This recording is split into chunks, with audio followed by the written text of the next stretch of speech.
30 years of the best sports talk in Middle Tennessee, featuring Tennessee Radio Hall of Famer George Plaster, Tennessee Sports Hall of Fame coach Watson Brown, and Young Guns Billy Derrick. And now, here's your host, George Plaster.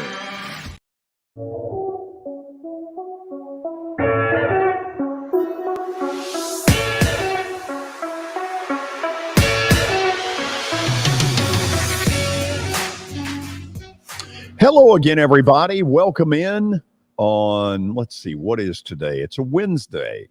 It's also turning kind of nice. I see the sun beginning to peek out, which is good stuff. And the weather is getting nice, and we are thrilled to be in our new digs, the Ford Ice Center in Bellevue. So we got a good show for you today. A lot of stuff going on. But let's begin by saying hello to Kelly Holcomb, who joins us from his palatial mansion in Murfreesboro. Kelly, how are you? Doing good, George. How you doing? So the wedding is over. Wedding's and apparently over. That's a good thing. Well, it's a good thing that it's over. I mean, I don't know about, marrying off your daughter. That was a little different for me. The first time that's happened. I've got another one that, I'm sure is going to go through that in a few years. I don't know how long down the road, but it's kind of a bittersweet deal. She doesn't have my name anymore. She'll always be a Holcomb, but it's real when it happens. Oh yeah, I guess. So you did the cleanup? I did some of the cleanup. Yes. Maybe. Well, I mean, there's a lot of stuff that goes on. There was a lot of things that were happening. We had food. She had food trucks, which was really cool. We had Loveless Cafe here, which was really nice. Nice. Okay, yeah, just down the road from us. Yeah, we had ML Rose, and it was nice too. So it was. We had some good stuff. We had a lot of folks here, which was a good thing. It was shocking who all showed up, and it was fun to have that. We got our dance on, and then we sent them off, and they're coming back from their honeymoon today. So, okay, crazy times. You watched Jokic last night? I did. I just told David, isn't it amazing that the bookie said it was a 6-point game and it ended up being it's crazy how they can pick those games. I don't understand it, man. It's unbelievable. Like if you watch the football games, college football games, but the pros, they pick the pros pretty good. It's kind of uncanny. All over the pro stuff. All over it. Less points scored on the pro level makes it easier. Jokic last night, I think I've got this right. 34 points, 21 rebounds, 14 assists, and he sold 8 programs before the game. God.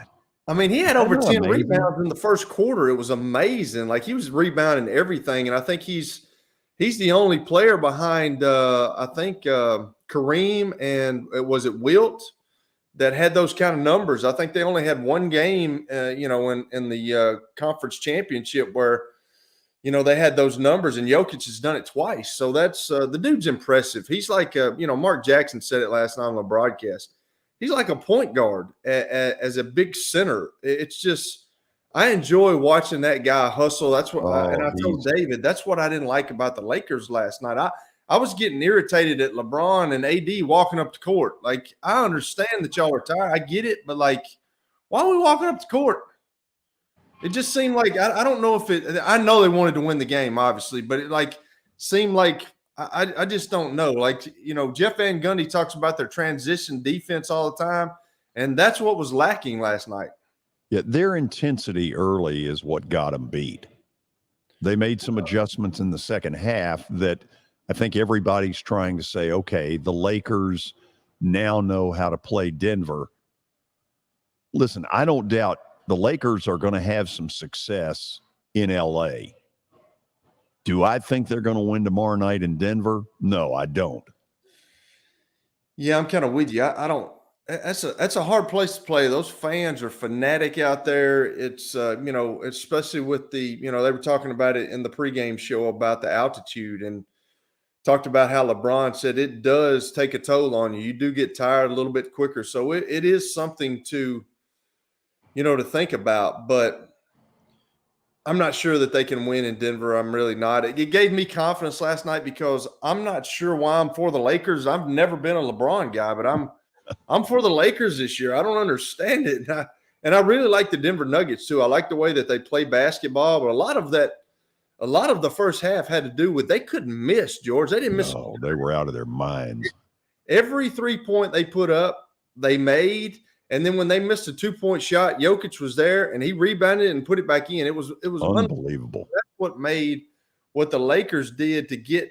They got within 3. They went up 2-0 to begin the game, and that was the last lead they had. They got to 3 after being down by so many, and then they had a chance. And then LeBron wants to take a 3-pointer, which I don't know if that's his deal, but it is what it is. But he took it. He took it. And it missed, and Denver was able to go ahead and get it done. So Billy is not here today. What is it he's doing at his alma mater? Yeah, I know he's not giving him money. No, he's not. He's going to watch his little brother play in the first round of the state tournament. They're playing Chattanooga McCauley right now. So I'm sure he can give us an update later on what's going on over there. But he's being a big brother today. Good for him. It was nice of the director to grant this exception. Well, David's been talking a lot of trash, said there was going to be no hiccups today. So I told him when you start talking like that, something normally always happens. So we'll see how it goes. So when did he do that? When did he talk this trash? Before, about 5 minutes before we came on air. Yeah. Because he gets a tad bit of a free pass for the A. We know he's going to do that. I mean, he wore that he wore something with A on it the other day. So you got to know what he's doing. He appears to have the A collection, the full dugout collection, the bullpen wear, all of it. Yeah. Okay, so that you provide an update. I do. This, I had to do it the other day. So I'm ready for it. Okay. Well, we're going to grade you. Okay. Here we go. Believe me, we're going to grade you. I would hope so. Going to start off NBA playoffs. We've already done that, haven't we? Well, we got to go into some more detail about it. Nuggets defeat the Lakers 132-126. Nikola Jokic, yet another triple-double. You were right, George. 34 points, 21 rebounds, 14 assists. Jamal Murray pitched in another 31 points. Lakers trail by 21 points, out-rebounded by 17. I was feeling good. Anthony Davis was their lone hope offensively, 40 points, 10 rebounds. He had 40? I didn't realize that. I knew he had a bunch. 40 points. Wow. Game 2 tomorrow night, 7:30 ESPN. Got some basketball tonight, George. Heat versus Celtics, 7:30 on TNT. 6th all-time playoff meeting between Boston and Miami. Last year, the Lakers, not the Lakers, the Celtics won in 7, but the Heat lead the playoff history 3-2. So, Kelly, this one to me is going to be a little more Eastern Conference, grind out, half court. I don't know if Miami's got enough. I know they've got Jimmy Butler, and he's pretty damn good. He has been phenomenal in these playoffs. But he needs another piece or two. Kevin Love off the bench could really help. They're not having Tyler Hero hurts them. It does. And you said I think you said it yesterday. They don't have another shooter. The Robinson guy can shoot. He can shoot, but he can't get his own shot. That's correct. That's what you're talking about. You're absolutely right. So that does hurt those guys, but I'm not counting Jimmy Butler out with what he's done in the playoffs. They beat the number 1 seed in the Milwaukee Bucks. I don't know if they can beat the Celtics. I think it is going to have to be a grinded out game. They're going to have to get somebody in the face of Jason Tatum. If they don't, he's going to ruin them, and he'll win another series, and he'll head to the NBA Finals. Jaylen Brown too. So I don't know. We'll see. Everybody's just looking for a good series in both series. I don't know I don't think there's the interest in the Eastern Conference that there is in the Western Conference. And I'm sure that's been like that for a while. You're probably right. Yeah, but we've got to watch it. We've got to see how it goes. I don't know if it's must-watch TV like the Lakers and the Nuggets are, but I think so we got to deal with it. Yeah, absolutely. Jimmy Butler's up until this point, Phenomenal. he's played MVP caliber basketball, and he's kind of put his team on his shoulders. So it's going to be interesting to see if he can do it against the Celtics. Item number 2. No NHL playoffs last night. Game 1 of the Eastern Conference Finals starts tomorrow. Panthers at Hurricanes. I know you're ready for that one, George. Oh, yeah. We know who the pick is. Yes, we do. Florida's first Already. The pick is in before the commissioner even goes up and opens the envelope. The pick is in. It's Carolina. Florida's first conference final since 1996. Friday night, the Western Conference Finals begin. Dallas versus Vegas, a rematch of the 2020 Western Conference Finals where Dallas defeated Vegas 4-1. So I know we're looking forward to some hockey. Back to the NBA, George. The Spurs last night won the NBA draft lottery, earning the right to draft generational prospect Victor Wembanyama. Okay, now hold on there. Kelly, here's the big question. Everybody who knows says this guy is the real deal. So he's going to San Antonio, which used to be a consistent winner with a Hall of Fame level coach in Greg Popovich. Popovich is 74. Is he going to stick around to mentor this young guy? That's a good question, George. I don't know. He's been a mentor to a lot of guys. He mentored Tim Duncan all those years. Had so many good David Robinson. David Robinson. Kawhi Leonard was there as well. So he's had some really good players. And it's going to be interesting to see. I don't even want to try to pronounce this kid's name, but where is he? Where's he from, George? Tell me what. He is from France, and so France. Okay, a Tony Parker fan. There's a picture of him in a Tony Parker jersey as a young man. Gets to go play for the team that Tony Parker played for. And it's amazing how the NBA has gotten like Major League Baseball now. It's an international deal. And even Kobe Bryant, before he passed, was talking about how the AAU tournament circuit was going to kill American basketball because there's no fundamentals. And that's why all these teams are going to all these other countries and getting really good prospects and really good players. So it'll be interesting to see. There's a lot of hype with this young man. So we'll see how it goes. He's 7'4", 7'5" with 7'5", 8-foot wingspan. Can shoot a 3-pointer like it's nobody's business. Like he's Kevin Durant out there. Minute bull with offensive skills. Yeah, and can guard the rim as well. This is the third time the Spurs have held the number 1 overall pick. David Robinson in 1987 and Tim Duncan in 1997. So 2 Hall of Famers right there. So Kelly, did you see the lottery last night? I did not. No, I just saw. I didn't either. I saw it this morning. So you've got 10 pissed off teams, and then this one guy from San Antonio. Yeah, we got it. They're all looking at him. Shut up. I know you have a feeling, George, about the Mavericks trying to tank the last 2 weeks of the year to try to get a top pick, and it didn't work out for them. Felt bad for Detroit. Detroit had the worst record in the NBA, gets the 5th overall pick, misses out on obviously a generational prospect. We'll keep it moving, George. Ja Morant back in the news, released a statement yesterday saying, I know I've disappointed a lot of people who have supported me. This is a journey. I recognize there is more work to do. My words may not mean much right now, but I take full accountability for my actions. I'm committed to continuing to work on myself. Whatever. I mean, give me a break. This is not a process. This is quit toting a gun. I'm sure he did that. I'm sure he said all those nice little things the first time he did it. Well, as a matter of fact, he might have. Adam Silver was asked about it yesterday at the NBA lottery by Malika Andrews. Silver said, honestly, I was shocked when I saw that video. Now we're in the process of investigating it, and we'll figure out what exactly happens next. The video is a little bit grainy, but I am assuming the worst. I think old Adam knows. Yeah, if I'm Ja, that's not an encouraging deal. But this is a process. Give me a friggin' break. This is not a process, Kelly. You either tote a gun or you don't tote a gun. Yeah, what's the process? I don't know. I don't understand these young kids nowadays. He's got the world by the, he's got everything that he wants. He's an unbelievable player. He can have anything he wants in the world.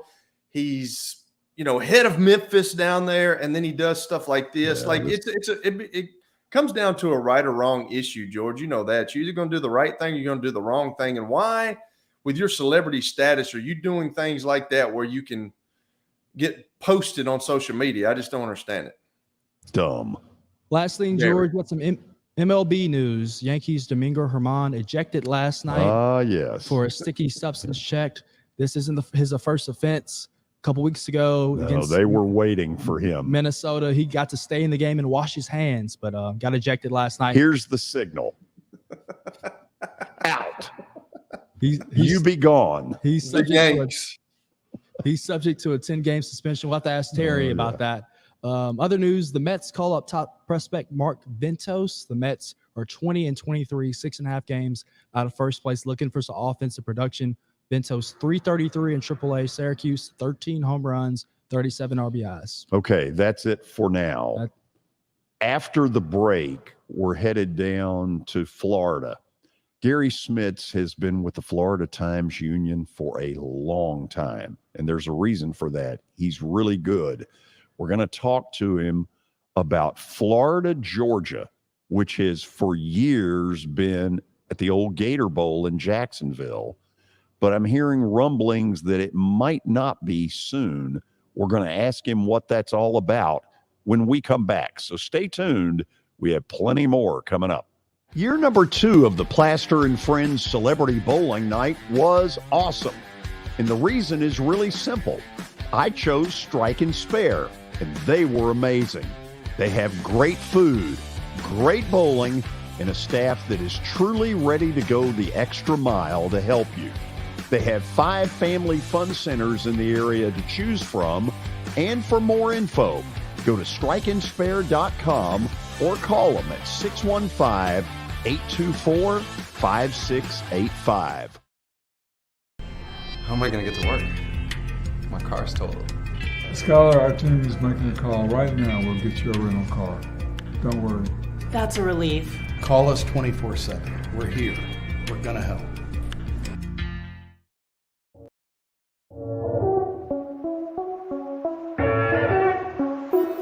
Now that the weather has gotten considerably warmer, there's not a better place to spend a morning or an afternoon than Riverside Golf Links. So you've probably noticed the weather has gotten a lot warmer, and that means a couple of things in Nashville. It means baseball, and it really means golf. And for me, it's a visit to Riverside Golf Links. The course has improved dramatically.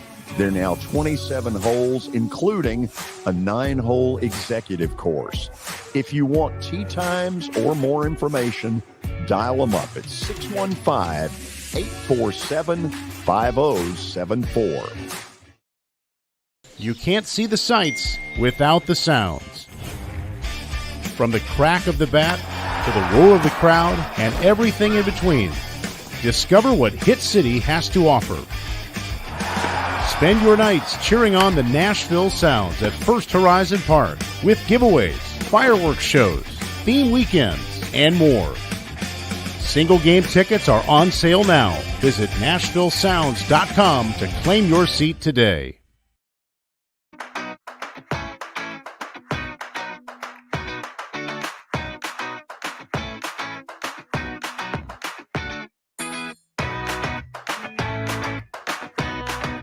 I guess this comes under the category of it is never too early to talk some college football, although it's 3.5 months away. Pretty early. Yeah, it is. It's very early. Garry Smits is with the Florida Times Union, has been with them for like 4 decades, 40 years plus.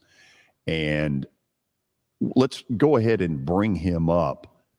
Garry, thank you for taking the time to join us. How you doing? Thanks for having me. Appreciate it. Where did you get that picture? I don't know. Hold on. Where did we get pretty good. picture? That's a pretty good picture of me. That's a really good question. I'll have to ask him when he comes back from his little adventure today at the ballpark. So Billy did it. You can't put it back up there. I can. Okay, let's put it back up. I'm a little there. embarrassed because Billy might have. Yeah, there you go. Okay. Yeah, I'm not looking any better than that. Well, Gary, even though we're in sort of television mode, I've been told for years, radio face. Yep. I got that. I got you covered. So I'm going to play dumb, which is easy for me to do. I keep hearing that Florida, Georgia, the cocktail party that's at the end of October at the old Gator Bowl in Jacksonville, Alltel Stadium, may not be going on there much longer. What's going on to lead to that? I think it's going to be here, except for the time it might take to renovate the stadium. We'll see how that goes, because the stadium renovation is tied to what the Jaguars negotiate with the city. It's like in Nashville with Nissan Stadium. The stadium is owned by the city of Jacksonville, and anything that happens with Florida, Georgia is going to be tied to what happens with the Jaguars stadium renovation negotiations with the city. The Jaguars lease runs out in 2029, and they need to figure out what they're going to do about this. The Jaguars have some architectural plans that they haven't really shown anybody other than some bits and pieces. Capacity is going to go down a little bit. It's going to wind up looking, they hope, like the Miami Dolphins Hard Rock Stadium, where the seats are going to be covered all the way around by a roof, maybe give a little bit more relief, because as everybody knows, the Jaguars, being the Jaguars, except for last season, and they hope that's a trend in the right direction, play a lot of 1 o'clock games. And in September and October, it's still pretty doggone hot around here. And so that's part of the deal. So the future of Florida, Georgia, in effect, hinges on the future of the Jaguars and what happens with that stadium.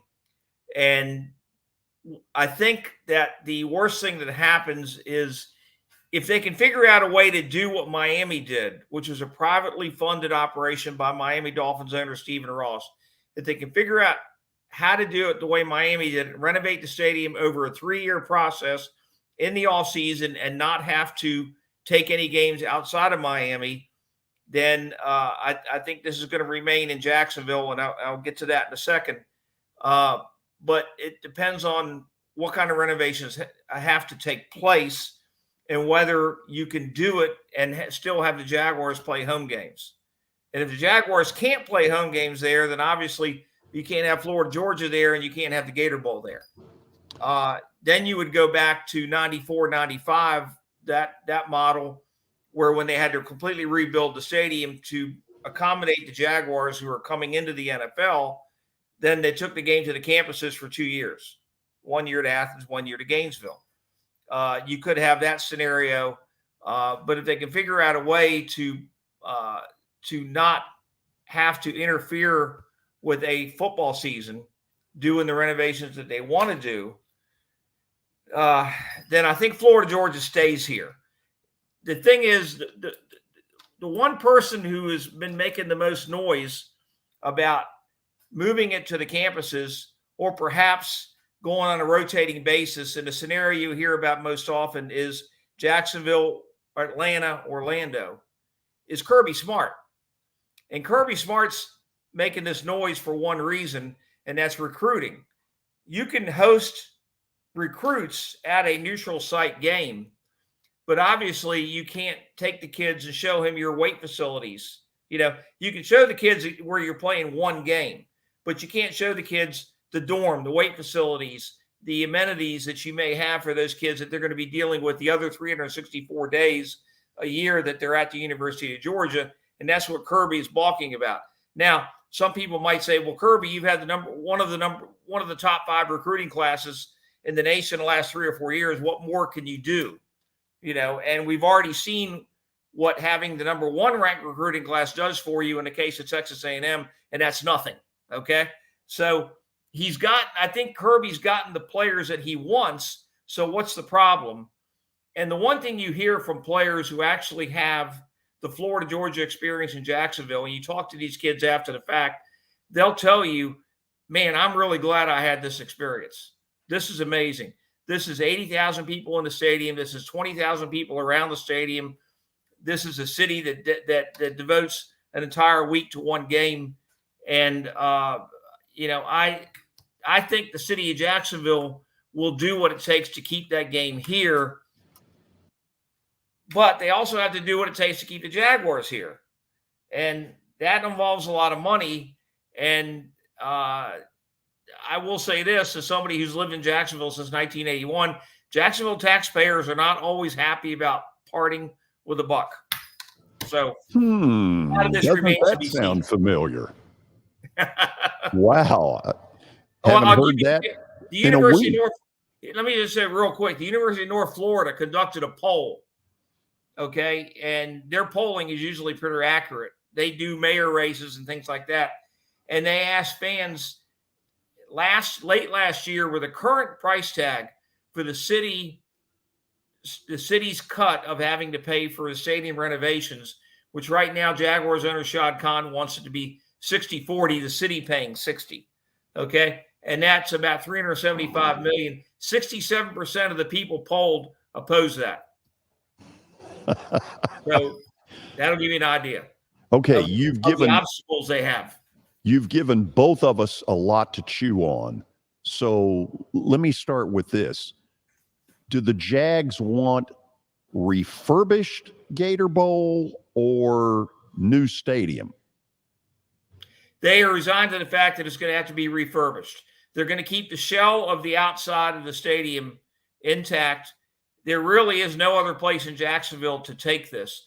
People have been floating a couple of sites out in the suburbs. And by the way, just to know this, the city of Jacksonville and Duval County are one and the same. They were incorporated in 1968. So when you hear people say Jacksonville is the largest city in the United States, it's the largest landmass because the city and the county are one and the same. So there are various places in the outer reaches that you could probably put a stadium, but the infrastructure, as far as the highways, the parking, it's not there for those spots. So Gary, it's going to have to stay. And downtown is a place where really Shad Khan wants, because he's got these downtown revitalization projects, a Four Seasons Hotel, a Riverside mixed use zoning area, shopping, condos, maybe another hotel, things like that. So they're resigned to the fact that it's going to have to be a refurbishment of the existing shell. Wow. Okay. Here, I feel like the fan base is very soft. The Titans have made the decision in the new dome that, looks like it's going to happen to go from 69,000 down to 60. And I'll contend it's because unless the visitor brings a bunch of them, this has become a soft market for a variety of reasons. In Jacksonville, we remember the TARP days, but we also remember that there's some guy out there named Trevor Lawrence who's pretty darn good. What really is the Jags fan base? Well, when they first built the stadium, it was 72,000 capacity with the capability of expanding it to 80 for Florida, Georgia. Okay, and there was this old guard Jacksonville.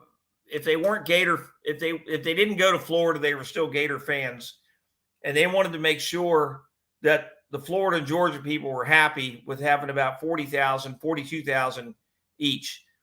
I think we've kind of gone past that now, where it's not necessarily a deal breaker to have a 60,000 seat stadium like Tennessee's got planned, and maybe expand it by another 10,000. I've heard these kind of crazy things, and maybe an architectural guy can explain it to me, but where you have an open end zone and you have seats that can kind of swing in and out.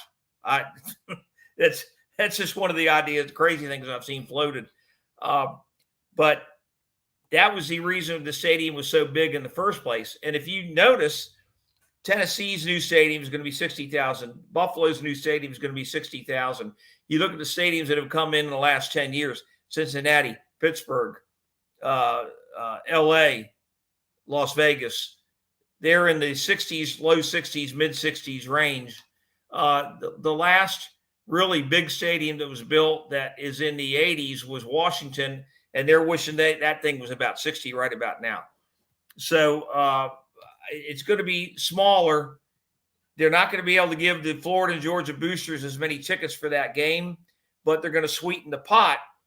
And right now, Florida and Georgia, right now under the current contract, gets $3.1 million a year.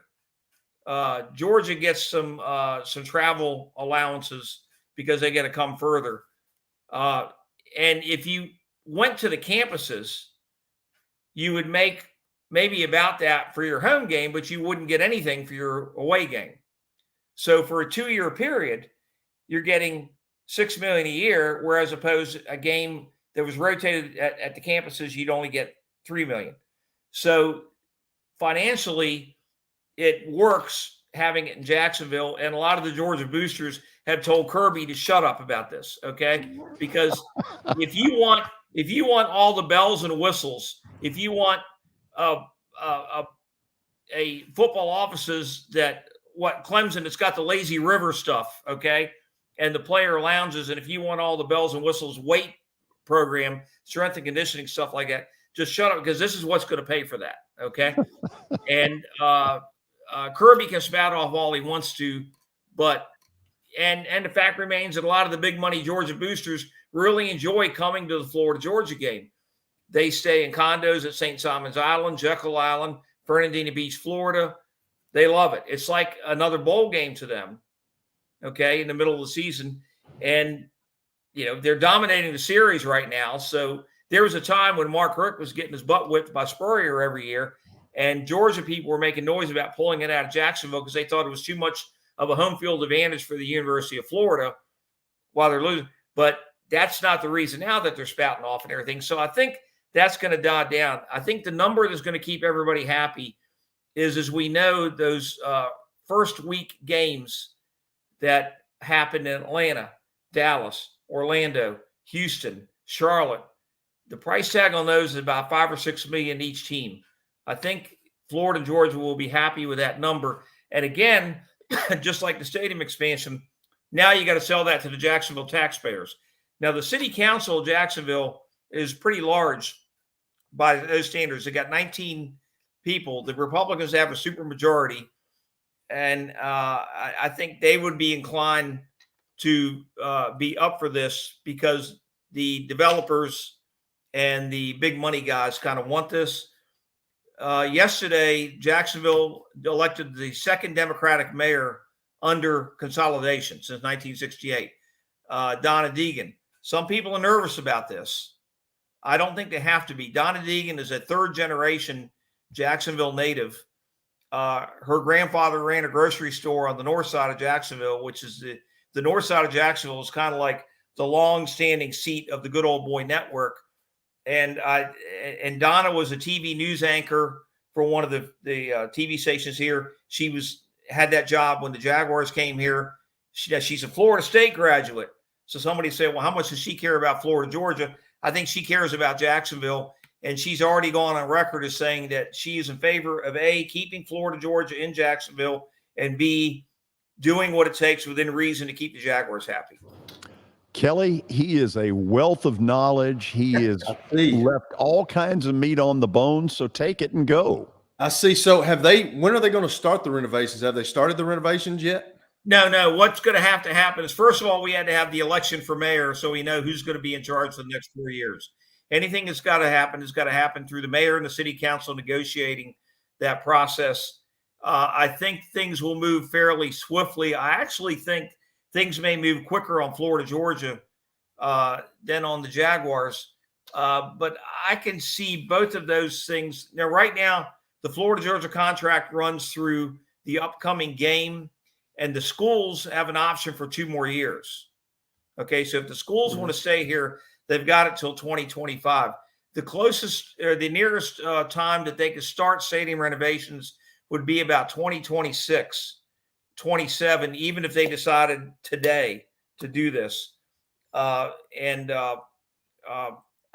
think that by the end of this year, we're going to know all we need to know. Got you. So, with that being said, if that happens in 2026, where would the Jaguars go? I mean, are they going to where would they have to go play? If they got it, they got that figured out, or we know?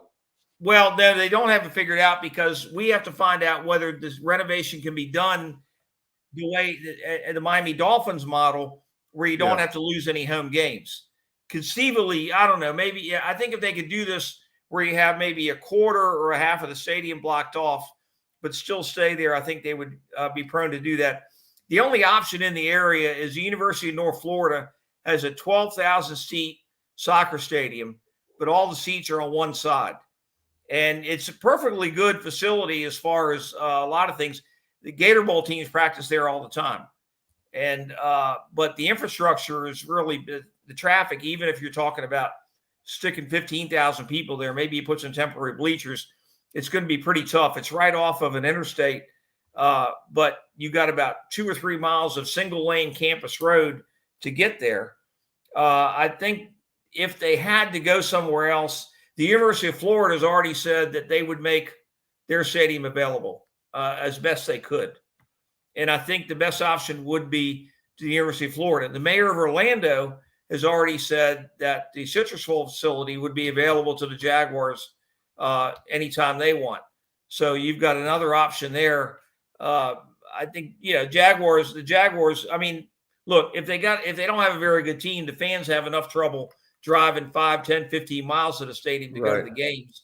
If they continue on this track with Trevor Lawrence and Doug Peterson as a coach, I think they'll still be enthusiastic. But, how many Jaguar fans are going to be so enthusiastic as to drive to Orlando 8 times a year?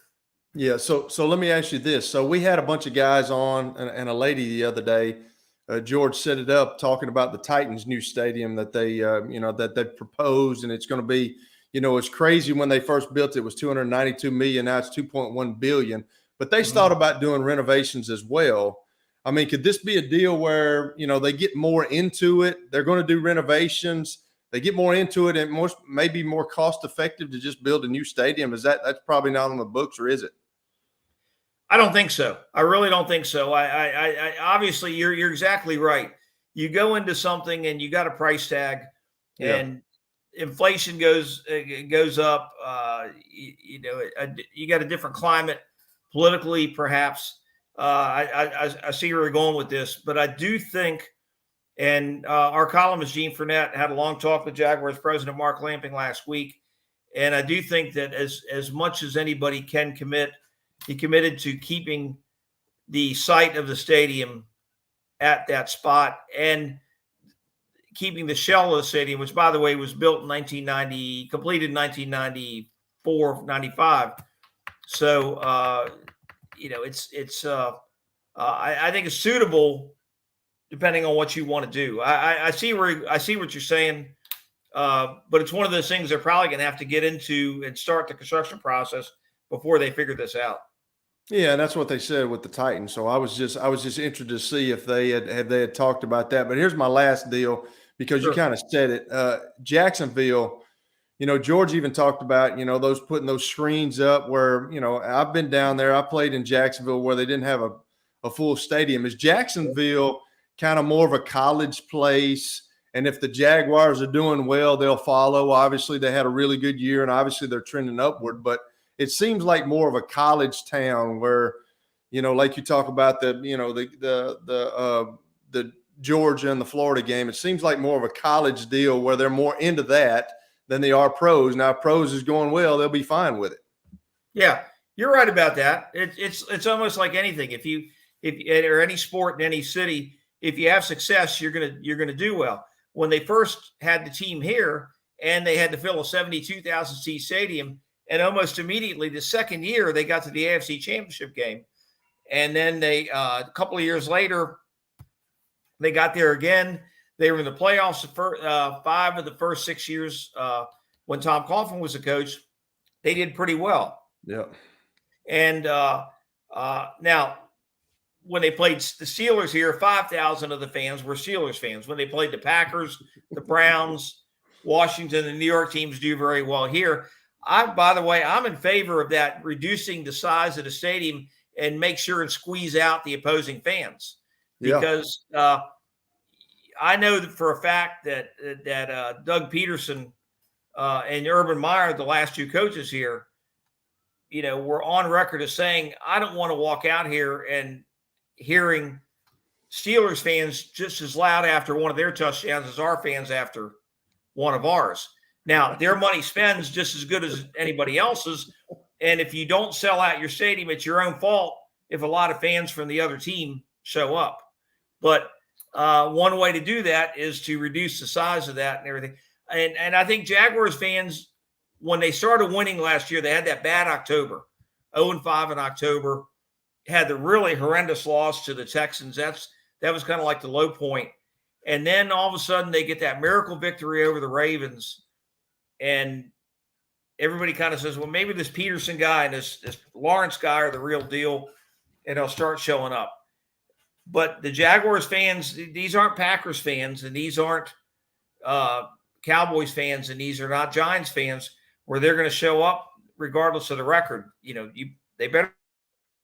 And it still is at heart a college football town, just like you said.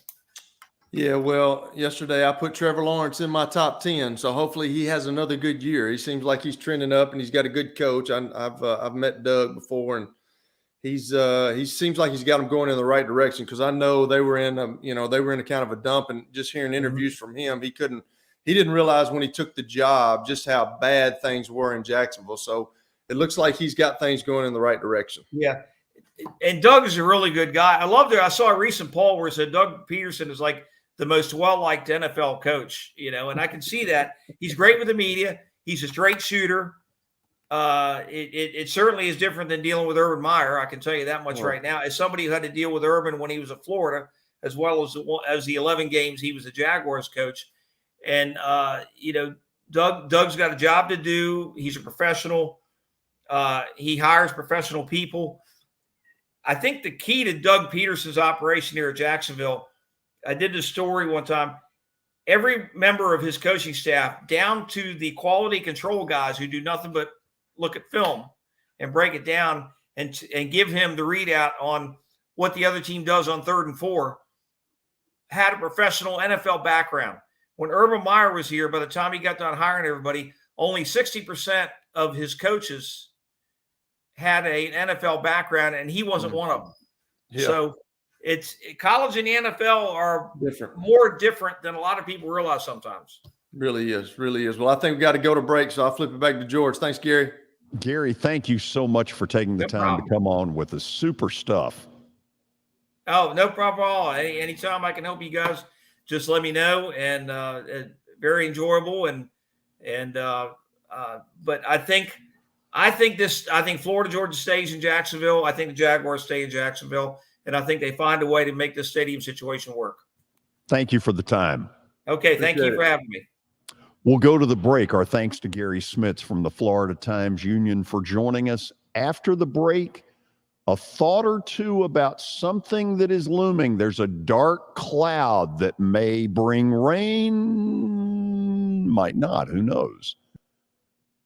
You'll understand when we come back. But first, let's talk about the Big Machine Music City Grand Prix. You see the dates down at the bottom of the screen. I have not been to one of the Grand Prix, but I have been really caught off guard by how much people who have never been to one of these before have raved about it and said it's one of the coolest sporting events they've ever attended.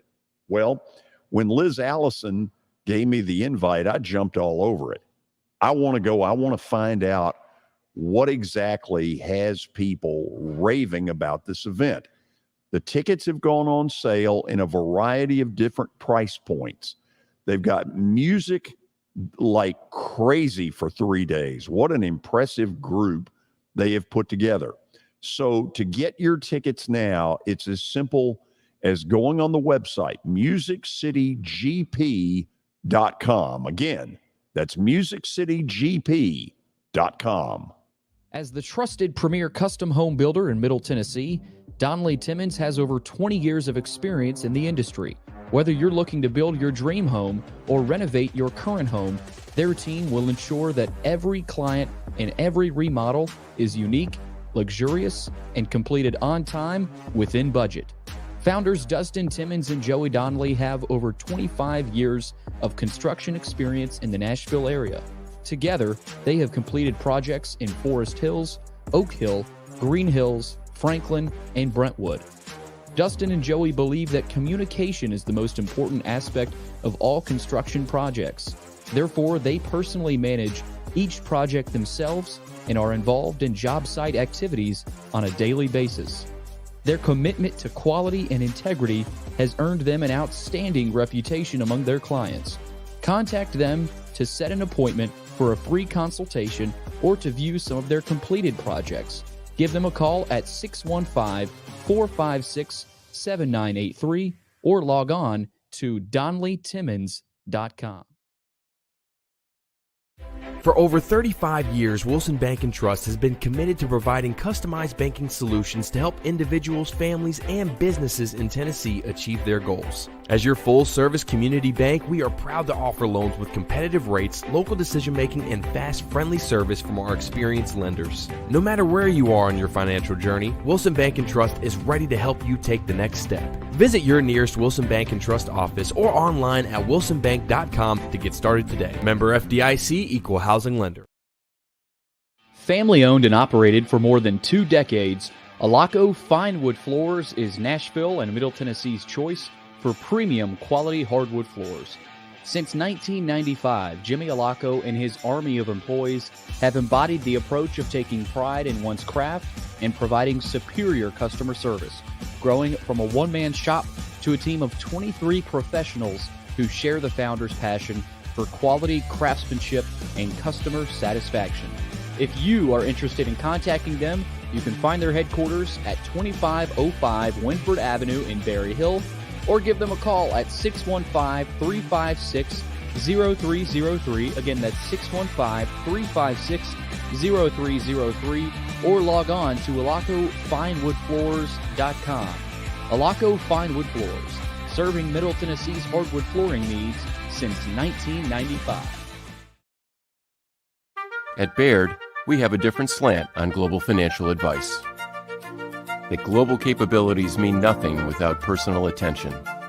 We have investor relationships in 35 countries and market expertise in over 40 industry verticals, all to help make the most important investment connections of all, yours. Global financial advice with a client-first approach. It's the shape of things to come. Discover the Baird difference at BairdDifference.com.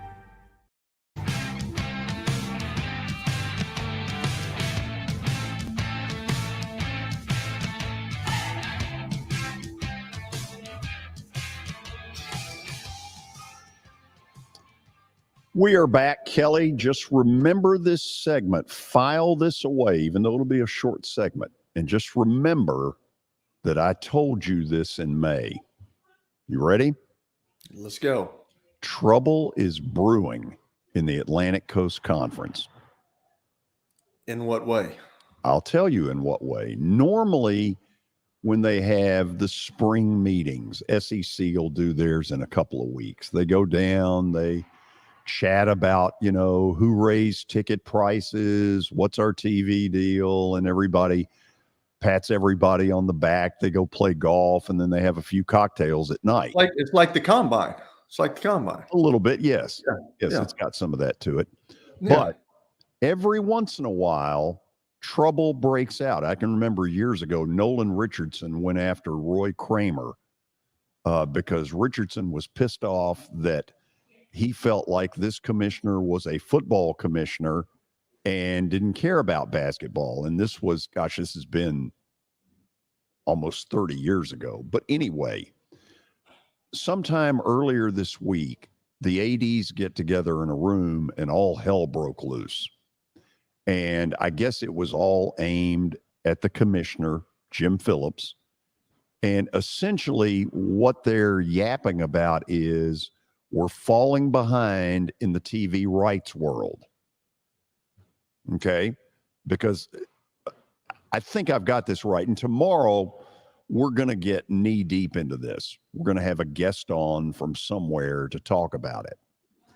Kelly, I have always believed that someday both Clemson and Florida State will end up in the Southeastern Conference. Now that the SEC has a desire to expand to 90, it makes sense. Like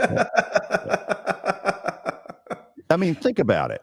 Yeah. Clemson got an SEC-style stadium.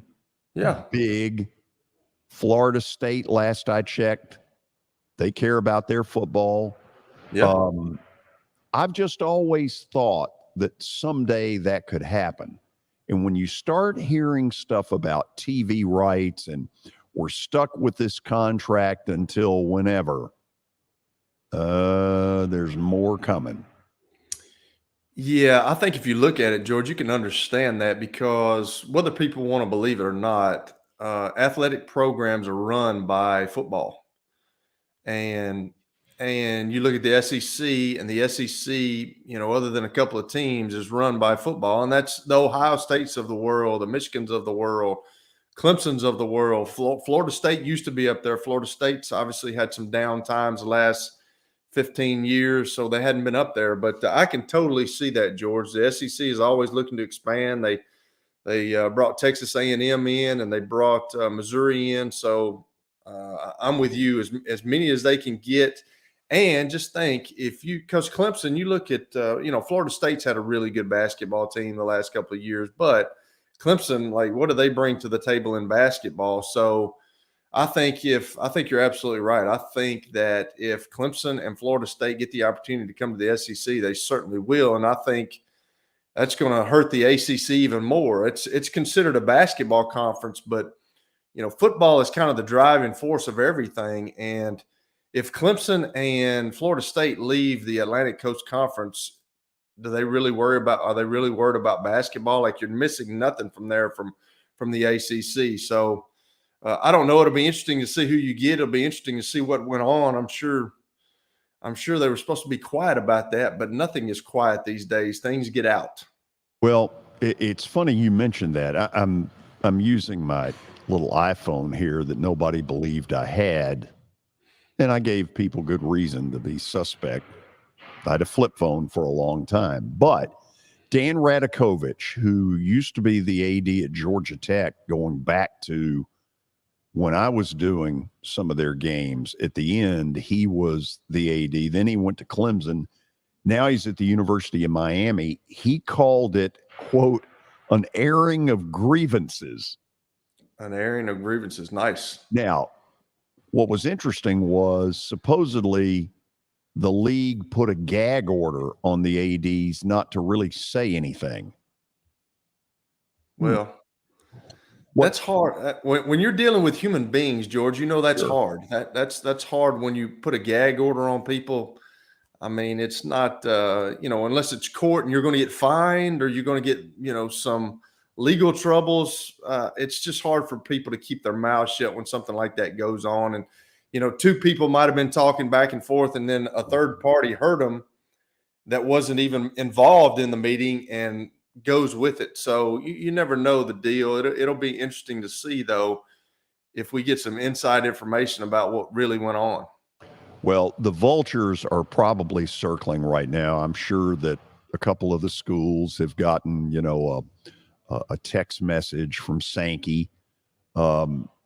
Geographically, it's apparent to me that geography no longer matters. No. Let's put Hawaii in if need be. But geographically, Clemson and Florida State would make a lot of sense if the SEC is going to this ridiculous number that they're eventually someday going to get to.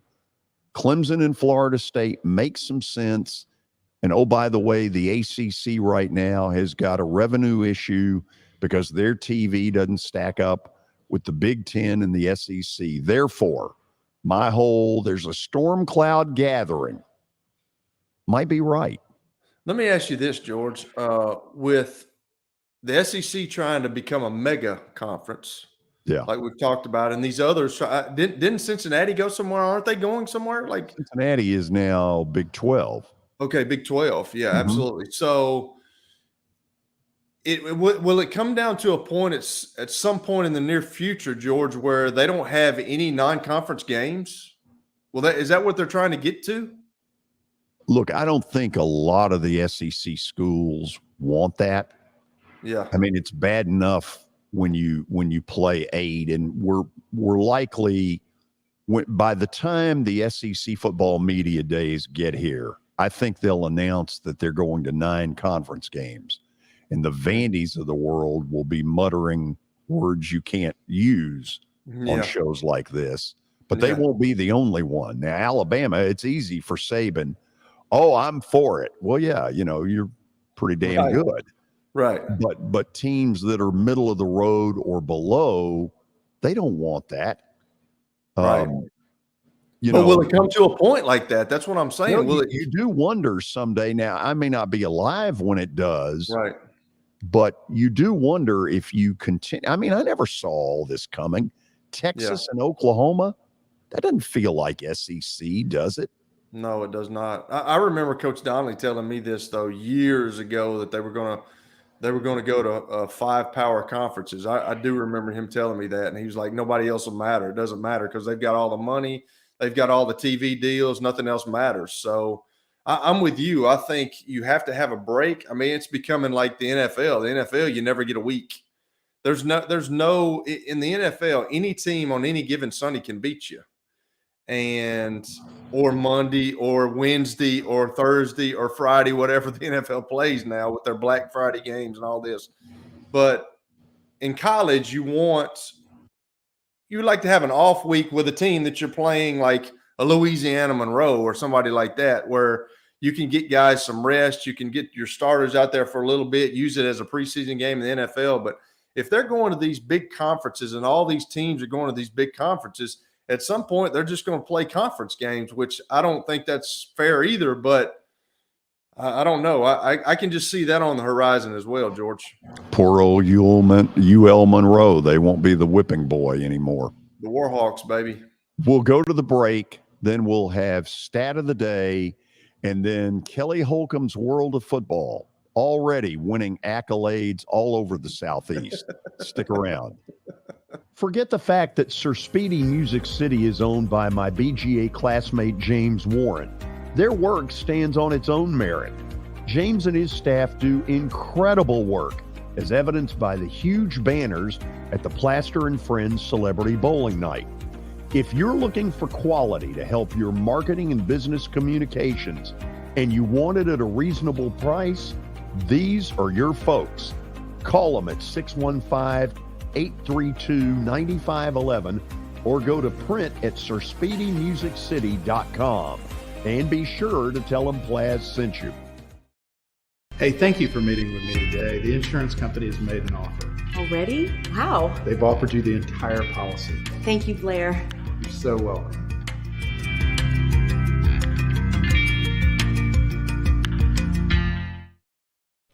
This is my buddy and former Nashville Sounds PA announcer Eric Berner. I always laughed in the old days at Greer Stadium when I would walk in, Eric would immediately play my favorite song, Van Halen's Jump. But then I learned he actually has a real job with Rockcastle Wealth Advisors. Yeah, George, that's what I do. I help people in the pursuit of making their money live as long as they do. Everybody's situation is different, so I use a customized and individualized, personalized approach to the person I'm working with. Old 401ks, retirement planning, insurance planning, inheritance planning. Those are things that people like to get some more information about.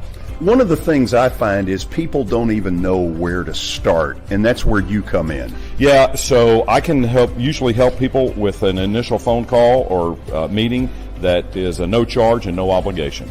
And I'll bet you have a phone number and a website. I do, George. They can call me at 615-235-1058 or rockcastlewealth.com or Eric at rockcastlewealth.com. Hello, this is Celeste Middleton, a State Farm agent in Murfreesboro, Tennessee. I want to help my neighbors and local businesses be proactive and assess their risk before something unexpected happens. We want you to have a thorough understanding of your coverages to have the best protection when you need it. We can create a personal price plan for you. Our team has over 70 years of experience helping people in Middle Tennessee. We have an awesome team with integrity and provide honest and prompt communication, and we love what we do and genuinely care about everyone we work with at our office. Give us a call at 615-895-2700, send us a message at celestemiddleton.com, or walk in at our office at 803 North Thompson Lane in Murfreesboro. We would love to earn your business. Welcome to John English Antique Sports and Cards, located at 204 East Depot Street in beautiful downtown Shelbyville, Tennessee. Their phone number is area code 931-492-4304. John, obviously, I've been blown away by what I've seen at your place. I've now been there 3 times. But for the person who's never been, what should they expect? Well, we have a 3,000 square foot store, George. Half of it is vintage cards in all sports, and then half of the store is, a lot of people call it the museum, where there's a lot of early equipment and just the history of sports in general: baseball, football, basketball, golf, tennis, and other items. When somebody comes in there that you know is a big sports fan, what is their normal reaction? Well, I think that they're pleasantly surprised, and of course, being in Shelbyville, Tennessee, which is a small town that you would never expect a shop like we have to be in. So they're kind of, I don't want to say blown away, but as I said, pleasantly surprised.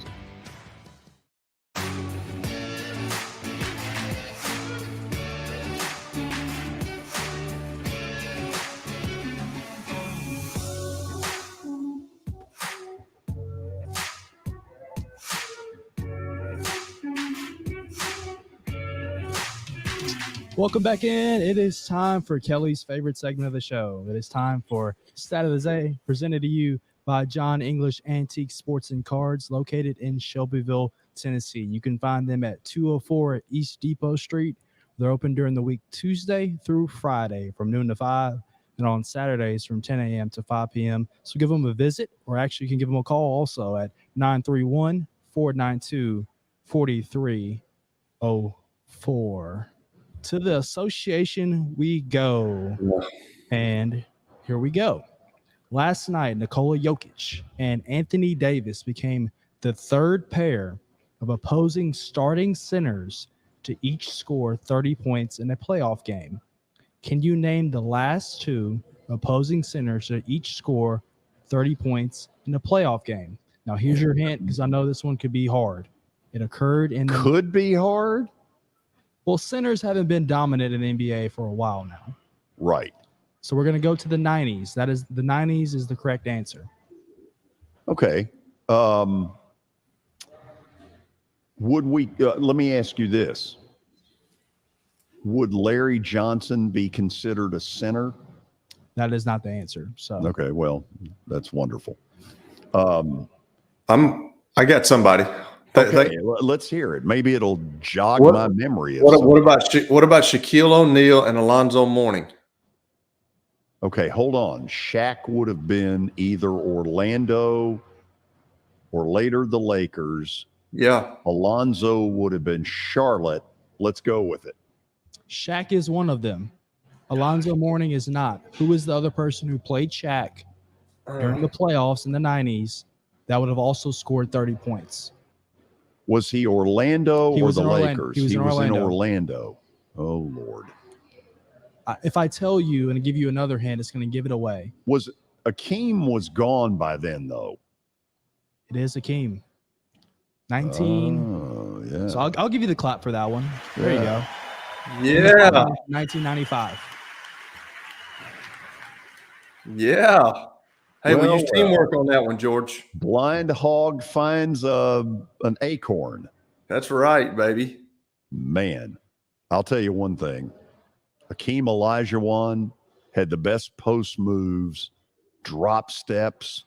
You talk about skill level. Holy cow. I was a big Hakeem Olajuwon fan. He was good. He could make shots. He did have some good footwork. He and Kevin McHale, you love watching those guys. Kevin McHale was like that too. He had some good pump fakes, and he was really good as well. He was unorthodox, but he was fun to watch. Yeah, it happened twice that year, actually.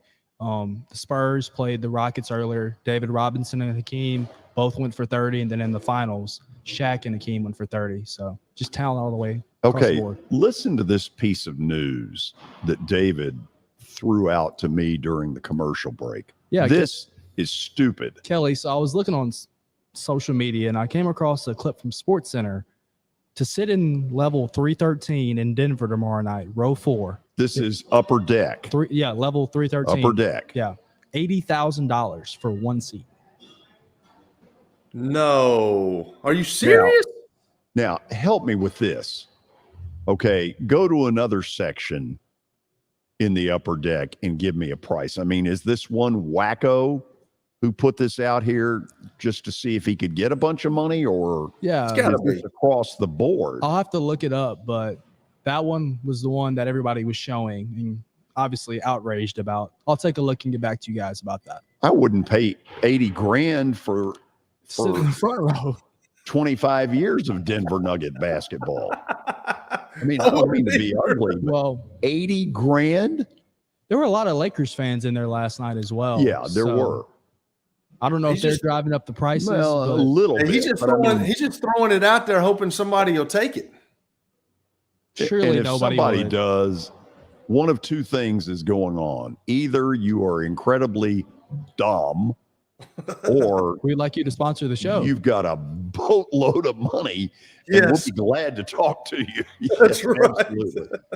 Absolutely. Okay. So we now come a little bit late to an important feature of the show that Middle Tennesseans, people all over the universe, are talking about. Here it comes. It's a moment you have breathlessly awaited. It's time for Kelly Holcomb's World of Football. As shocking as this may sound, Kelly Holcomb's World of Football has sponsors. It's brought to you in part by Baird Financial with It's a moment you have breathlessly awaited. It's time for Kelly Holcomb's World of Football. As shocking as this may sound, Kelly Holcomb's World of Football has sponsors. It's brought to you in part by Baird Financial with Kelly, can you name your sponsors? I can. Let's Baird hear 'em. Financial and State Farm. Beautiful. I Keep told the David sponsors. to watch out what he said at the beginning of the Oh, yeah. show. I don't know told if him. this one's on me. I'm clicking the button. It Well, just won't okay. stop. What do you think? There's some gremlins in that machine? You know what? Let's try it one more time and see what Oh, happens. this will be great. It's a moment you have breathlessly awaited. It's time for Kelly Holcomb's World of Football. As shocking as this may sound, Kelly Holcomb's World of Football has sponsors. It's brought to you in part by Baird Financial. On Billy's to-do list. For So we tomorrow. got a little glitchy witchy, do we? Got a little glitch in the system there, David. Little glitch. Told you. Okay, so Kelly, where are we going today? Well, I just decided to start, naming quarterbacks the other day, and now we're going to name the top 5, my opinion, the top 5 defensive players in the National Football League, which Okay, are all yeah. which are all really pass rushers, with the exception of one. Hey, let me ask this question. Were there a couple, because the ones I've got, and you've seen the ones, who would be honorable mention that is right close but not on the list? Well, I was thinking about putting a DB in there, and I was thinking about putting the Smyrna-born Jalen Ramsey in there, and I also thought about the Las Vegas Raiders Max Crosby, because he's a really good player as well. This is all debate. Every time somebody names a top 5 or a top 10 or what they think's going on in the first round of the draft, it's an opinion. So this is my opinion. I just know that playing quarterback, when you got a pass rusher that you had to account for, that says something. Okay. I'm guessing here that Micah Parsons is your top defensive player. Yeah, I mean, I think after what he did last year, you look at all 5 of these guys, which we're going to unveil. But you look at all these guys; they can create havoc on an offense. And I don't know if Micah Parsons is a top guy or the second guy or the third. I know he's in the top 5, and just the way that he played last year. If you look at all these guys' stature, they're all 6'3", 6'4". They're big guys. They can move. They know how to use leverage. Micah Parsons is no doubt one of the top players in the National Football League. He kind of came on the scene, and even Herm Edwards talked about it yesterday, where the Dallas defensive coaches, the defensive coordinators, putting him in spots where they're making some of these offensive linemen on Sundays and Monday nights. They're making some of those guys sleep, not sleep very well. They're having to take Ambien at night because when he lines up over you, he's got quickness, he's got power, he can go around you with his speed, he knows how to use his leverage. I mean, last year he's got 26 and a half career sacks. He had 13 and a half last year. So the guy can play, and that's what they get paid for, George. Even Herm said it yesterday. They don't care about the run game anymore. If you're going to get paid, you got to sack the quarterback. That's where the game has evolved to. The quarterbacks are making the money. The guys that are rushing the quarterbacks are making the money, so they're trying to sack the quarterback, and Micah Parsons is one of the best. Okay, there are the comparisons. Parsons, of course, from Penn State, to Lawrence Taylor years ago when he came out of North Carolina, who is, at the top of the list of what we've ever seen in my lifetime. Can Micah Parsons get to Lawrence Taylorville?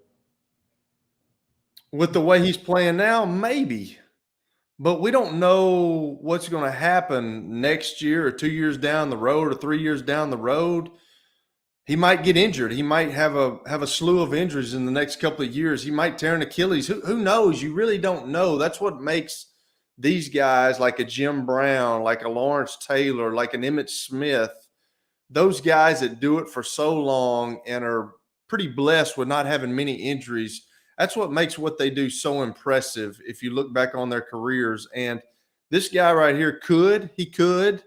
I don't know if it's really hard to compare people to Lawrence Taylor. That guy you watch all those NFL films of him back in the day, and he was really just – he's unblockable. If he wants to go out and play, he's literally unblockable. So I don't know if you're there yet.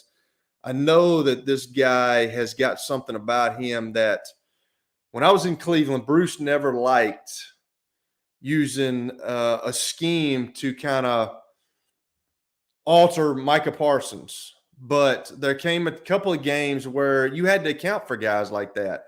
You have to stick him out there with a tight end where he doesn't give it a soft edge, or you slow play the tight end where you can just block him for a second to give the tackle some help, or you chip with a back. So these guys that you're naming right here are guys that literally need something else other than left tackles or right tackles to block them. So it's really impressive what they can do on a football field. You had Aaron Donald from the Rams in there. There's no big surprise there. Kelly, I see double and triple teams of him that don't work. Not a huge guy in stature, not like these guys that we've listed. He's 6'1", but he's 280. I played with a guy, started out my career with Warren Sapp when I was at Tampa. I was just there for a cup of coffee, but he reminds you a little bit. I think he's quicker than Warren Sapp, but those guys use their hands. If you watch him, he's really quick off the ball. And if you block him with just one guy, it's not going to happen. He's so quick. He's so good with his hands. He's been in the league a while now. He understands the game. He's really smart about the game. He's a game breaker. He was hurt last year, but if you look at it, George, that guy's got almost 100 career sacks, 249 career tackles in his career. So it's amazing what he's done in his time in the National Football League, and he's an interior lineman. He's not a defensive end where those guys can stand up. Myles Garrett, which we're going to talk about, but Micah Parsons stands up, he moves around, but Aaron Donald's got his hand in the ground, George. He moves around some too, but when you're getting double teamed, and like you said, sometimes maybe triple teamed, which that's really hard to do. It's more of a double team, but when you can split that and you could cause havoc in the backfield, and it's just kind of amazing watching him. And I never really watched the defensive line. You're always watching the quarterback and you're always watching what's going on with the ball. But he commands my attention a lot of times when I'm watching games because the guy is just so good. Okay, you gave me Nick Bosa, and Really there was like a him. part of me saying, okay, wait a minute. When he's healthy, Joey Bosa better than Nick Bosa? Yeah, but I mean, is he healthy? I mean, No, that's a big question. That's what I'm saying. Like, I mean, his brother's as good as he is, but like, when has he played last? He's not made a season here in a while. I really like Nick Bosa. He's kind of the guy that runs that team. He's got everything I've already talked about. The guy's got 43 career sacks. I think he had almost 20 last year. So he's kind of what makes that team work on the defensive side of the ball. And they got a really good defense. Obviously, with D'Amico Ryans being the defensive coordinator now, he's gone to the Texans. But he was good with Nick Bosa too. Moved him around. I'm sure he causes a lot of sleepless nights for some offensive linemen. He's a big guy. He's physical. And when he's out on the field, George, he's like a guy that I played with in Buffalo, Aaron Schobel. Aaron Schobel didn't do anything in practice. But when Aaron Schobel got out there on a Sunday night or a Sunday game, that guy was there all day. He hustled his tail off. Nick Bosa does the same thing. He hustles his tail off. He's wanting to get to the quarterback. He's strong. He hadn't had the injury bug like his brother. He's had it a little bit, but you know, if his brother could stay healthy, he would be on this list as well. But I just don't see it. Nick Bosa's really good when he plays. He really affects the game, George. His draft story is hilarious. He was in the draft that occurred here in Nashville. The Cardinals had the #1 overall pick and took Kyler Murray. Well, he met with Cliff Kingsbury and Steve Klein pre-draft to go over a meeting, and he said, "If you do not draft me, you're going to regret it for the next 15 years." And so they might. They did. Might. Yeah, they might. Absolutely. So you mentioned Myles Garrett. And Kelly, I would contend that at least from the talent standpoint, that problem he had with Mason Rudolph right on that Thursday night that we all saw that didn't look good at all. No, not at all. He does not get the credit as a player, and I think it's that incident. You've got him in the top 5. Let's talk about him. And I think it is that incident why people don't talk. Plus, he's kind of a mild-mannered, soft-spoken giant. You look at his stature, George. The guy's 6'4". He's 272. He reminds me a lot. I was thinking about it today. He reminds me a lot of, and this was a stat of the day a couple of weeks ago. But he reminds me a lot of Courtney Brown, a guy that I played with. He was a #1 pick from Penn State. And Courtney Brown took off his shirt, and he looked like a wide receiver. He was unbelievably built. He ran like a 4.5 40 at the combine. Myles Garrett is kind of the same way. He's kind of a freakish build. He's got a 6-pack. You don't see guys that are that big with 6-packs. Courtney Brown had a 6-pack. It's kind of amazing. Courtney could not. He was one of those guys that he could not stay healthy. Myles Garrett has had some injury issues, but for the most part, he stayed pretty healthy. And he's had 74.5 career sacks, George. That's a lot of sacks. And it's kind of amazing what he's done with Cleveland. Of course, I'm a Cleveland Browns fan. I love it. I love the Browns, and I wish him well. I hope he keeps sacking the quarterback, but he's kind of one of those specimens that when he gets that tilt on, it kind of reminds me a little bit of Bruce Smith when he was in Buffalo. He gets around that edge, and he can get around that edge really quick, as big as he is. To be 6'4", 272 pounds, George, coming off the line quick as a cat, that's something special. He's athletic. He's got a lot of athleticism. He knows how to use his strength, and he's done a good job of getting to the quarterback in his young career. The last guy we're going to talk about, I have felt like there have been a couple of seasons where he's been the best defensive player in the league, TJ Watt, which is really saying something because his brother JJ was incredible. But you know what? Old TJ, man, he has had a couple of years in Pittsburgh that have been incredible. George, if you look at his stats, he's only played for – this will be his 7th year. And he's got more stats than Myles. He's got more sacks than Myles Garrett. He's got 77.5 sacks. Obviously, he's not as big as his brother. His brother was kind of gigantic, but he's still a big guy too. He's 6'4", 252 pounds. But he's one of those all-day guys too. Like I talked about Aaron Schobel and Nick Bosa. He's one of those guys that he's relentless after the quarterback. He does so many things. He can stand up. He can put his hand in the ground. He moves around quite a bit. But it was shocking to me that and he got injured last year, which hurt them big time. And it's amazing that Mike Tomlin can have a TJ Watt go out and then have a rookie quarterback in Kenny Pickett and still have a winning record. He's never had a losing record at Pittsburgh, which is truly remarkable. Now, he's had Roethlisberger for so many years, but what he did last year with getting a winning record with his best defensive player out and a rookie quarterback, that's really impressive. So I think this guy is one of the, like you said, one of the top players in the National Football League on the defensive side of the ball.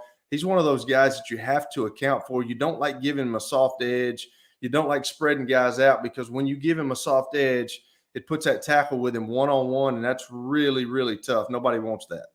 Love that guy's motor. Good list, Really Kelly. good. Give me another name, if there is one, that was really close for you. Those guys that I told you about were really close. I didn't really think about anybody else. Yeah. Okay. Just the Max Crosby, getting him in there, 'cause he's really good. He's an all-day guy too, man. He can rush the passer. He's really strong. He's a taller guy, kind of a lanky guy, but he's one of those guys. When you get him on a football field, he is nonstop, all out. Gives you everything he's got. I'm sure at nighttime after a game, he sleeps really well because he puts everything out there on the field. And then, Jalen Ramsey, a local guy. Yeah. I thought, he's probably the best DB. And now we could talk about the Trayvon Diggs kid from Dallas, and there's some other guys, but he's just one of those guys. When you're a quarterback, when I played, you always knew where certain guys were. It's like a Deion Sanders effect. You have to know where the guy is. Now, you don't want to tackle anybody, and he will tackle, but he doesn't really want to tackle anybody. But he's one of those guys that you have to account for. And if you know that you're throwing to his side, you got to be on time, and you better be accurate with the ball, because if you're throwing an out route and you're off by just that much, and you throw it behind the receiver, it's going for 60 the other way. Yep. So you've got to account for guys like that. Okay, after the break, one of Kelly's, let me see how I say this, fellow Blue Raider alums will join us to talk about a football camp that's just around the corner. Stay with us from the beautiful Ford Ice Center in Bellevue. Year number 2 of the Plaster and Friends Celebrity Bowling Night was awesome. And the reason is really simple. I chose Strike and Spare, and they were amazing. They have great food, great bowling, and a staff that is truly ready to go the extra mile to help you. They have 5 family fun centers in the area to choose from, and for more info, go to strikeandspare.com or call them at 615-824-5685. How am I going to get to work? My car's totaled. Skylar, our team is making a call right now. We'll get you a rental car. Don't worry. That's a relief. Call us 24/7. We're here. We're going to help.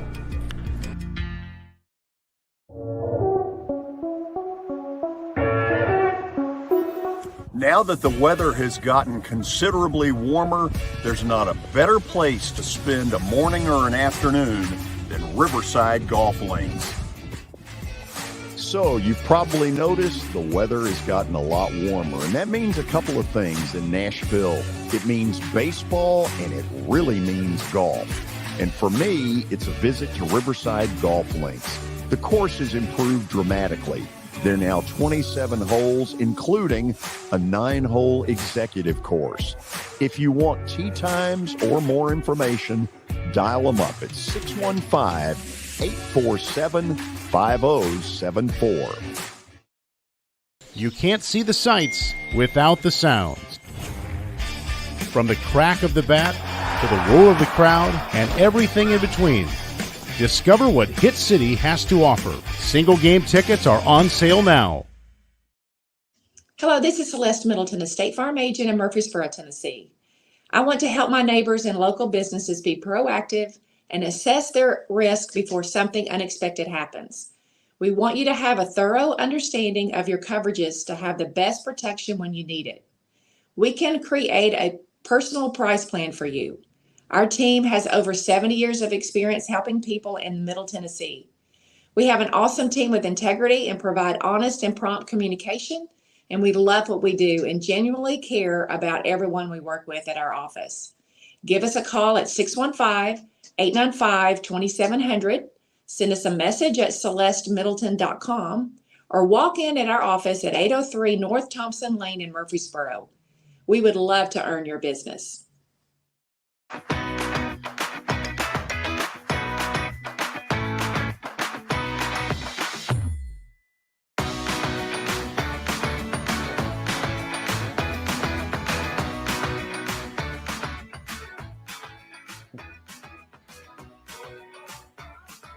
We are back. There's living proof of it right there. Kelly, there was a time where MTSU had back-to-back-to-back. Kelly Holcomb, 14-year NFL veteran. Jonathan Quinn, who played in the NFL. Wes Coutns, back-to-back-to-back. Really good quarterbacks. Was that because of you? No, I cannot say that was because of me. That was because of coaching. Coach Robbins, which was mine and Wes's position coach, Alex Robbins. We had guys before me too. Phil Ironside was really good. He was a transfer from UT. You had Mickey Corwin and you had some guys back in the day that were really good before us too. They kind of paved the way for us. So he did a really good job of grooming a bunch of young quarterbacks. So Wes Coutns is here with us. You're going to see him here in just a second. Wes, I want you to get that microphone just a tad bit closer so they can hear you. Atta baby. Is Wes down there? He's down there with you? Oh, wow. He is. Well, I mean, let's prove it. I see that. Nice. Nice. Hey, you're better than me, Wes. I'm not coming down there. It's a long drive. It is. It's a long wait over here. Yeah, thanks to both of you. Nice plug there, and screw you. You know, if you're not going to show up, why should we care? Anyway, I think I'm right that the three of you all are involved in a football camp where you're doing all the work, and Kelly probably comes in and grabs a little scratch. Well, we're hoping Kelly's not in Florida that week, but to be determined, I think. But yeah, it should be fun. It's kind of a throwback camp to the old days when me and Kelly were going to camps. You know, it's not a combine. It's a real teaching camp. It's a working camp. It's going to be 3 days. And we're really get after it and teach a lot of technique. You're calling it the hometown football camp, and obviously it got my attention when I found out you were doing this at Battleground Academy. Talk to me a little bit more about what you mean as far as what you're going to teach at this camp. Well, it goes back. It's all positions, and especially being in Williamson County, we want to include all the girls because Williams County is huge with flag football. So this isn't just limited to boys football. We're going to teach, whether it's flag football or any type of football, it's the same skill set, except for the linemen, obviously. But for the most part, it's all skill work. We'll do a little group work, 7-on-7, some inside stuff. But we're getting back to just teaching the game. And there's a lot of people that want to know how to play. A guy that me and Kelly both know, he's sending his kids because they're 12 years old and they haven't played football yet, and he wants them to be exposed to it. So it's just going to be fundamentals, some tricks of the trade that coaches have learned after coaching 20, 30 years. They picked up all the little tricks and nuances. So it's going to be a lot of that, but it's going to be very fundamental, basic stuff to make these guys better when it comes fall and they start playing games. I like what you're doing because this feels very grassroots. And I think sounds like that's kind of what you want. Yeah, it is. I mean, a lot of the stuff now is a combine, where you go and you run and you do a 40 or you do a shuttle run. They measure you and stuff, and it's just not. There's very little teaching. Those camps aren't there, and part of it's the NCAA. They won't allow college coaches to come on high school campuses during the summer, so that's really killed a lot of it. But we've been able to get some of coaches that I've known that are retired. And are out of the game right now that are able to come. So hopefully we can get some good coaches in here and a lot of good campers. Can you give me any coaches' names, or is it too early on that? It's a little too early. I can tell you I talked to my old offensive coordinator, Larry Fedora, that used to be the head coach at North Carolina. He would have been here, but he's big timing us, and he's going to one of these below deck super yacht cruises out in Croatia that week. So other than that, he would have been with us. Well, now, in fairness to him, if you had the choice of maybe having to deal with Kelly, I know that's undecided, but think about it. Having to be with Kelly or being on a cruise, what the hell would you choose? Oh, I don't blame him a bit, but I was trying to, his daughter lives in Nashville, so I was trying to lure him in. They needed to come visit by her. other means. Exactly. By a technicality. Right. Okay. So, Kelly, you coached for a pretty good while, correct, at Riverdale? I did, yes. Okay. What were your biggest strengths as a coach? That's a good question, George. I'm not really sure. I mean, I don't know how good of a coach. Let me try it a different way. I'm not sure how good of a coach I was. I mean, I never asked anybody how good of a coach I was, and we didn't win a state championship. We can't beat Wes's old team, so there's nothing. I mean, I don't know how good of a coach I was or not. Yeah, but I mean, there's got to be. I'm partly being serious. Yeah. In that, when you can, put that NFL ring on them and say, by the way, I played in the big dance for 14 years. That does tend to get people's attention. It does, George. I'll be honest with you. I got into coaching. I went over to Riverdale to volunteer when I first started doing it. And I got into it because I didn't like the way it was going. I still don't really like the way it's going. And that's why Wes is doing this camp. I commend him for doing a camp like this, because every camp you go to now is, like he said, a combine. When you go onto a college campus and they have a camp, you have to pay to go to that. If they're not looking at you, you have to pay. And all it is a combine. They're wanting to see your height, your weight, how you can run, if you throw the ball. It's not a camp where you're learning the fundamentals of the game. I can remember going to a camp. Coach Thompson, when I was in Lincoln County, said, I think it would be good if you went to a camp, because he didn't know anything about football. He was an offensive and defensive lineman, and he didn't know anything about the quarterback position. So he sent me to Furman, and that was the best camp I'd ever been to. It was they really drilled you on the fundamentals of the game, about a 3-step drop, about how to do a 3-step drop, about how to position the ball, about where the ball is supposed to be when you're throwing the football, about a 5-step drop, what a hitch is, what a no hitch is. They really got down to the deep. I really think that's what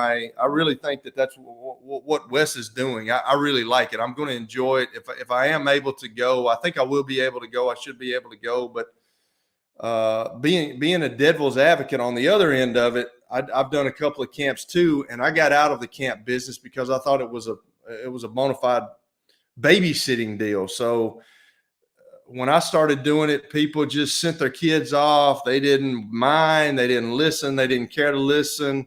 I don't think it'll be like that at this camp. Who knows? But I really commend Wes for doing this, because kids need to be taught the proper way. And that's really why I went to Riverdale to start coaching, because I could see from a distance that they weren't getting taught the proper things to do, especially as a quarterback. And football's a deal where you can get hurt, and you need to know how to do things right. We were both under a coach that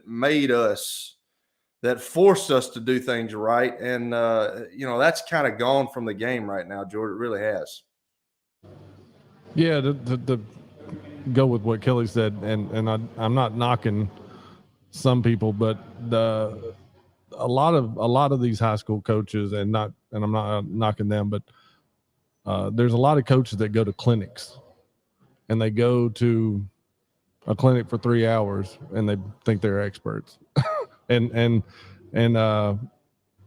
we got I mean, they don't, there's so much, especially each position, whether you're an offensive lineman, a quarterback, wide receiver, there's little nuances that you can't pick up in a 3-hour clinic. So we're bringing in some really good coaches. We're going to have some local high school coaches that have won state championships and been around really good teams.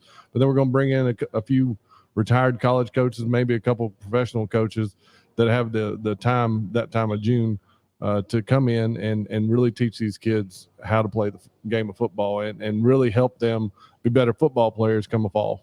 I want to ask both of you this, and then we'll put the graphic back up there for people to get all the information they need. We're now in what I would call the 7-on-7 world. And it looks like you've got a lot of kids that can throw the football way better than they used to. And that's the benefit of some of the 7-on-7. But what's the negative of 7-on-7?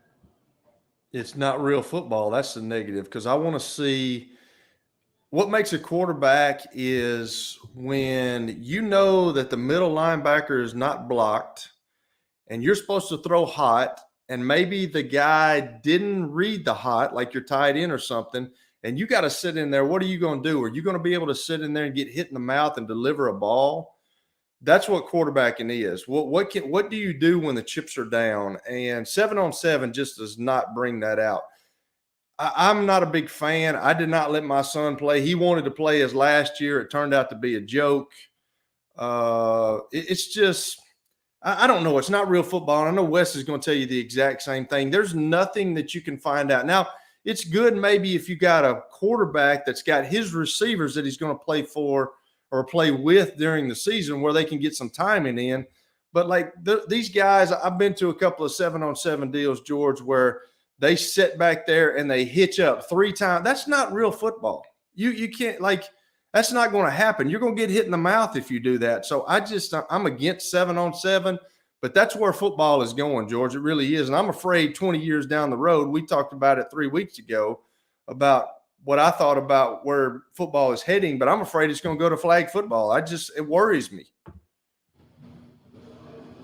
Yeah, and to go along with Kelly, the one thing I've noticed in 7-on-7 is you watch a quarterback throw a shallow under route right in the box. Well, he throws it about 4 feet high. There's linemen in the way. There's going to be a linebacker there. And then, like Kelly was saying, you're not always playing with your people. And even if you are playing with your high school teammates, there are teams now that go to win and not work on what they're doing. Right. So they run routes that they don't even use come football season. They have specific routes just for 7-on-7 to win. The good thing about 7-on-7, and I think probably the best part of it, is you do learn to compete. You have to learn to compete, and that's something that coaches work on all season long, especially in the off season, is competition drills to get the competitive juices flowing in these guys that when you're 7th and 8th grader, you have to learn how to compete. You think you're competing, but then you got to play against a 9th grader or a 10th grader that's better than you, and that level of competition goes up every year. Okay, let's put the graphic back up there. It's going to be called the Hometown Football Camp, June the 19th through the 21st. What days of the week is that? That's Monday, Tuesday, and Wednesday. Okay, over at BGA. I know a little something about that. 4 hours a day. You see the cost at $325. For more info and to sign up, you simply go to hometownfootball.com. It's not there, is it? Hometownfootballcamp.com. Oh.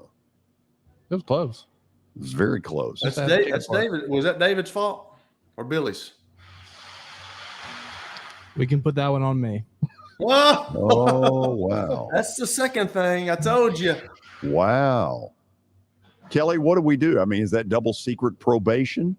I don't know, man. I don't I don't know, but I told him, hey, George, have we got time? I know we're running up against the clock here, but you want to hear a real funny Coach Donnelly story let's hear it.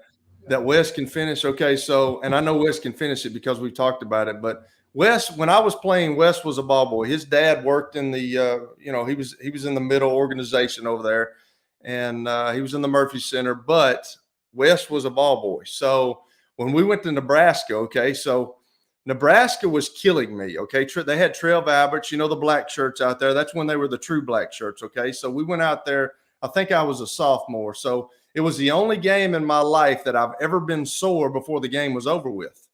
So during the game, I'm over there about at the hash, and I'm trying to get the play call from Coach Robbins. He was signaling it to me.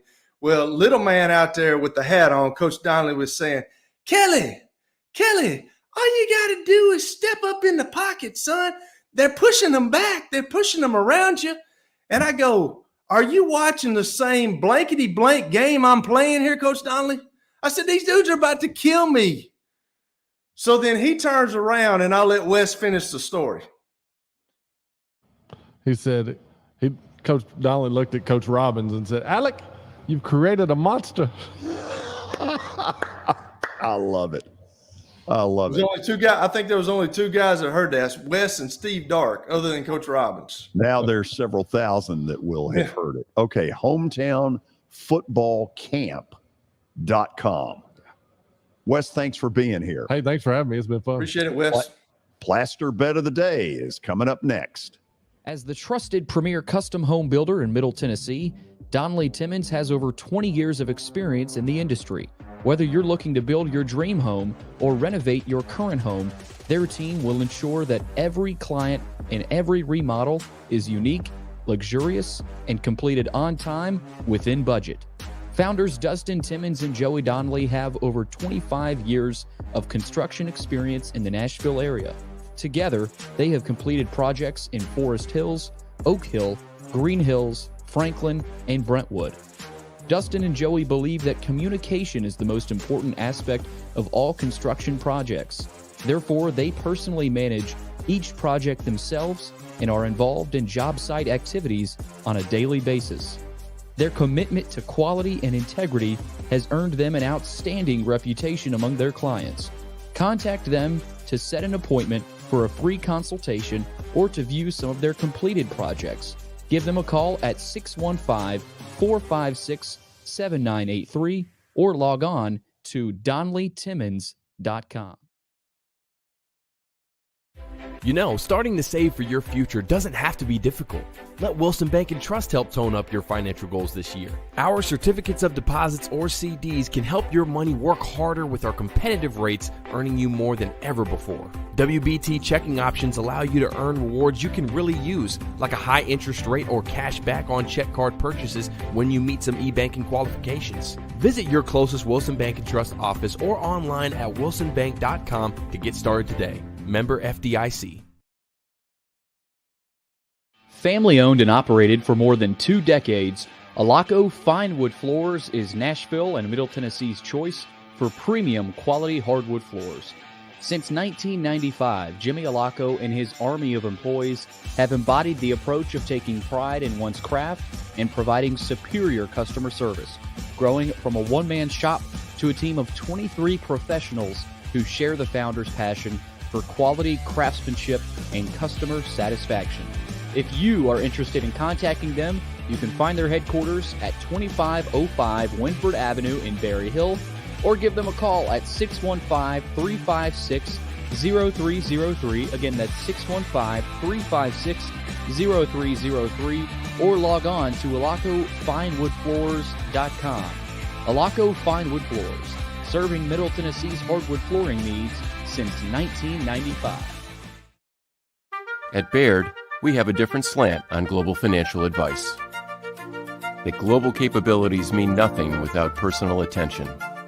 We have investor relationships in 35 countries and market expertise in over 40 industry verticals, all to help make the most important investment connections of all, yours. Global financial advice with a client-first approach. It's the shape of things to come. Discover the Baird difference at BairdDifference.com. Hey, thank you for meeting with me today. The insurance company has made an offer. Already? Wow. They've offered you the entire policy. Thank you, Blair. You're so welcome.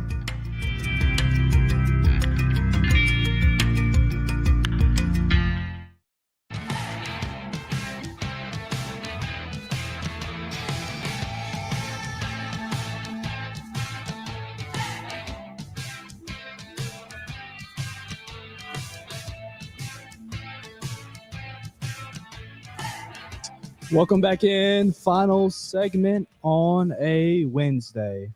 I'm going to let George rip me again. It is Strider Day for us Braves fans. He'll take the mound tonight in Dallas. But first, we'll get to Plaster's Bet of the Day, presented to you by Bart Durham Injury Law Firm.